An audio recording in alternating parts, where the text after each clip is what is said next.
Ever feel like you're just fumbling through adolescence, like you're lost in your own skin? Totally. Yeah. Well, today, we're going to try to untangle some of that. Oh, cool. We're doing a deep dive into Brian Francis's novel, Fruit. Okay. And we've got a summary and review to help guide us. Awesome. So our mission today is to really figure out, like, what makes this coming-of-age story so powerful and why Peter Paddington's story might just stick with you. Sounds good. Okay, so Yeah. Fruit introduces us to Peter Paddington. And he is a teenager who's dealing with morbid obesity. Right. And one of the things that really struck me about this book is how much of the story happens in his head, right? It's all this internal monologue. Yeah, I was going to say it's like we're right there in his thoughts. Totally. And it's this fascinating mix of, like, witty observations and self-deprecating humor, but also this deep longing to be accepted. You know, and I feel like even with all the humor, it's still so raw and vulnerable.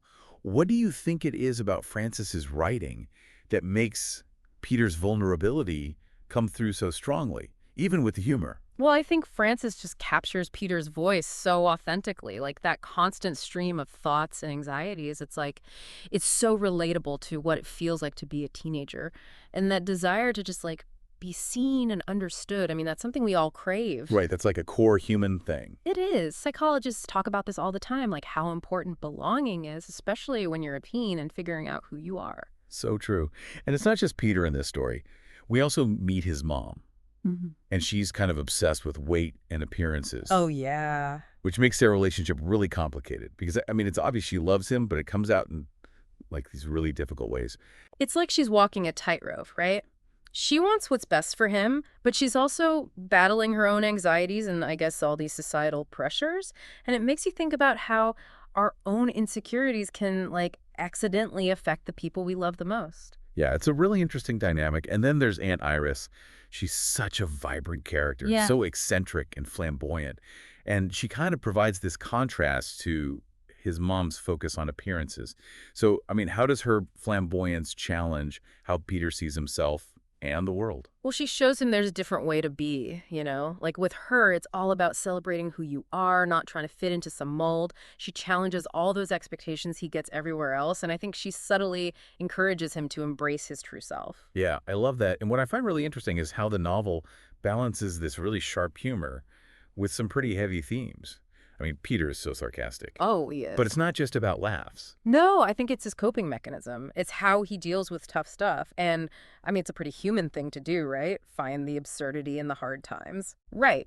But the novel doesn't shy away from the difficult parts either, like the bullying, the awkwardness of first love. And all those family secrets. Yeah. Yeah. But it's handled really sensitively. Yeah, it does. It feels so real. Like it captures that messy reality of being a teenager without sugarcoating anything. And the review we looked at mentioned that Peter's journey is ultimately about finding resilience and learning to accept himself. Exactly. It's not like he suddenly transforms overnight. It's this gradual process of facing all these challenges and starting to come to terms with who he is. Right. And the reviewer pointed out some things they really liked, like Francis's unique writing style and how relatable Peter is, and that mix of dark humor and how sensitively the difficult themes are dealt with. And the reviewer also talked about how well developed all the characters are. Right. But the review also mentioned that some people might find some of the themes a little tough to read, especially the stuff about body image and the complicated family dynamics. I mean, it does get into some pretty sensitive areas. Yeah, that's true. I mean, stories that deal with these raw, real-life issues can bring up strong feelings. And, you know, it's okay if it doesn't resonate with everyone in the same way. So what we see from this deep dive into Fruit is that it's a coming-of-age story that's really moving, but also surprisingly funny. And it's all told through Peter Paddington's unique perspective as he navigates things like body image, family, and trying to find himself. And what's really powerful is how Peter's individual experiences connect to these universal feelings of vulnerability and to that human need to be accepted for who you are. Which makes you wonder how stories that aren't afraid to explore that vulnerability, that search for acceptance, how they can maybe give you a new perspective on your own, journey of self-discovery. Absolutely. It's a journey we're all on, right? Yeah. In some ways. For sure. Cool.